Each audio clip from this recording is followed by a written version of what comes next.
السلام علیکم ورحمت الله وبرکاتو. محترم پوښتنه کړې ده چې د ښځې دپاره خو سنت دا ده چې په دې پوډرو یا په دغو شیانو سره ځان صفا کړي، د خپل وریښتان ایسته کړي یا یې وکاږي، او نارینه دپاره مثلا چاړه استعمال کړي.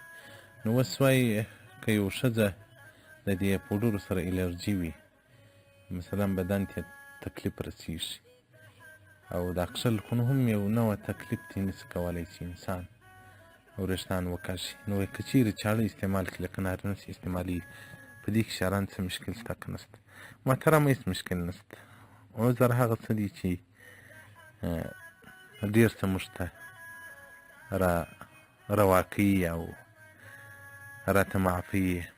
نو د ښځې په حق کې خو نو هغه پوډرو دغه شیان دي، دا چې هغه تاوان ورته پېښ شي بیا هېڅ مشکل نه لري، په چاړه سره دې خپل د بدن صفایي وکړي. فتاوا هندیه جلد 5 صفحه 350 کتاب الکراهیه الباب 19 او دغه رنګه نفع المبتي وسائل صفحه 10 کتاب الحجر والإباحة. والسلام علیکم ورحمة الله وبرکاته.